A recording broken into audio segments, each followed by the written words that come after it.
أشهد أن لا إله إلا الله.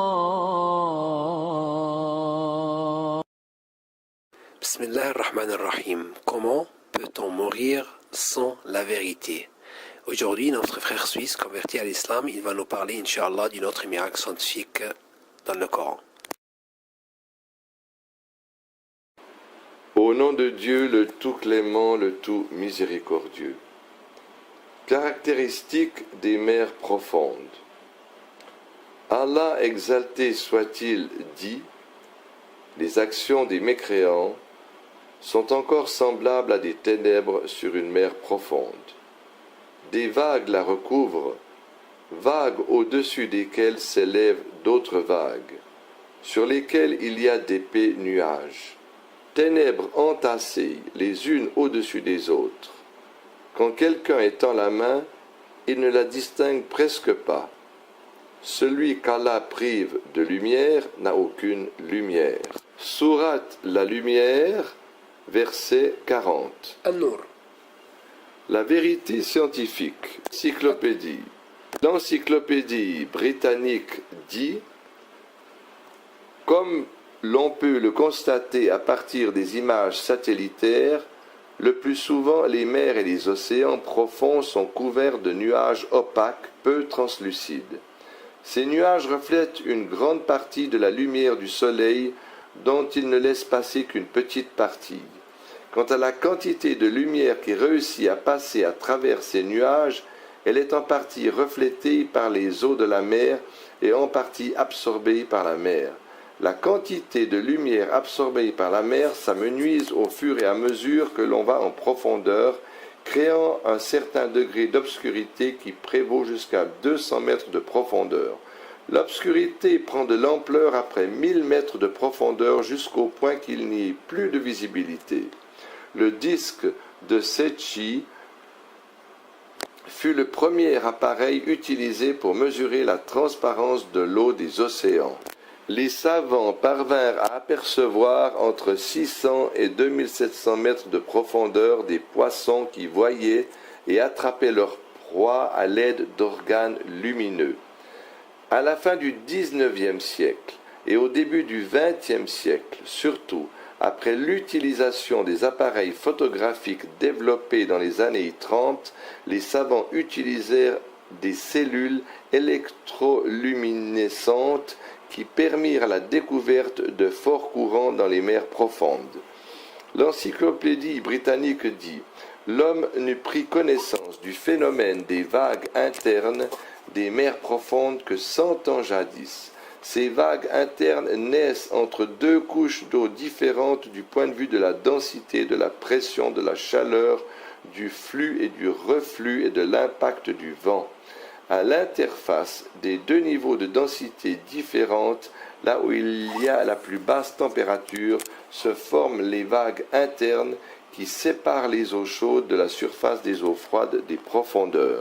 Ces vagues internes qui se forment à l'interface de deux couches d'eau différentes du point de vue de la densité, de la salinité et de la température ressemblent fort bien aux vagues de surface, quoiqu'il soit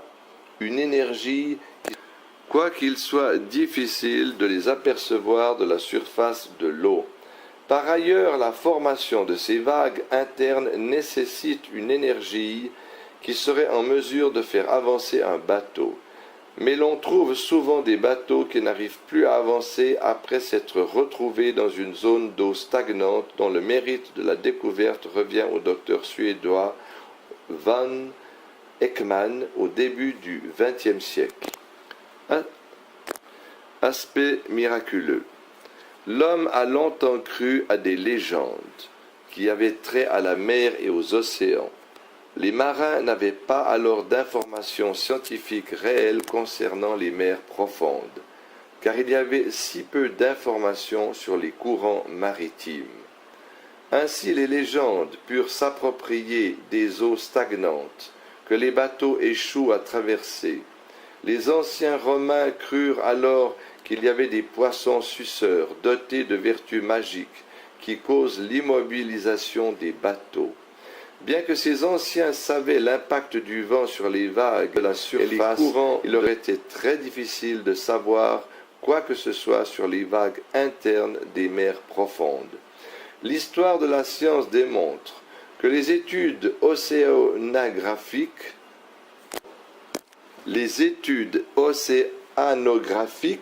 n'ont vraiment connu leur essor qu'au début du XXe siècle, et précisément après l'invention des appareils adéquats pour ce type d'études minutieuses. L'océanographie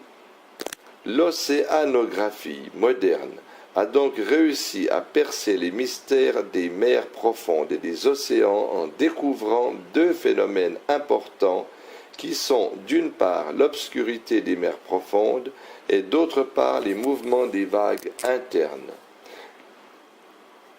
Le verset coranique cité plus haut fait allusion à ces deux phénomènes de façon explicite.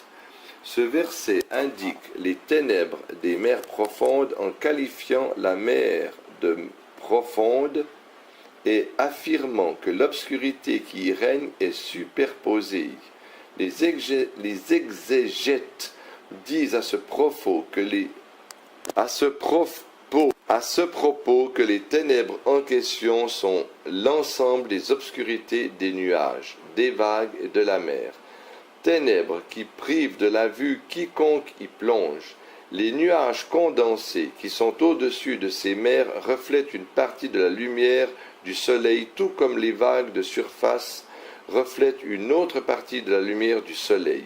Après quoi, les eaux absorbent les couleurs du spectre qui proviennent du soleil, couleur après couleur, jusqu'à ce que ces couleurs s'effacent complètement. Puis vient le rôle des vagues internes qui plongent les mers profondes dans une obscurité si noire que même l'on ne pourrait y voir sa propre main. L'expression coranique « ténèbres entassées les unes au-dessus des autres » décrit minutieusement la réalité des mers profondes. D'autre part, il faut noter que les poissons de ces mers profondes ne sont pas dotés d'yeux, mais plutôt d'organes lumineux dont Allah les a dotés pour éclairer leur route, raison pour laquelle Allah exalté dit dans ce verset mentionné plus haut, « Celui qu'Allah prive de lumière n'a aucune lumière ». Ce même verset fait allusion aux vagues internes en ces termes. Sur une mer profonde, des vagues la recouvrent, vagues au-dessus desquelles s'élèvent d'autres vagues. Ce qui veut dire que la vague interne est au-dessus de la mer profonde. Les océanographes corroborent. Les océanographes corroborent cela en affirmant que la mer profonde est différente de la mer de surface en ce sens que des vagues autres que les vagues de surface se forment à l'interface des deux mers, ce que l'on ignorait 100 ans auparavant. Le Coran a mentionné ces réalités scientifiques étonnantes 14 siècles jadis. Qui a pu communiquer ces informations à Mohammed? Il va de soi que seul Allah, exalté soit-il, a pu le faire.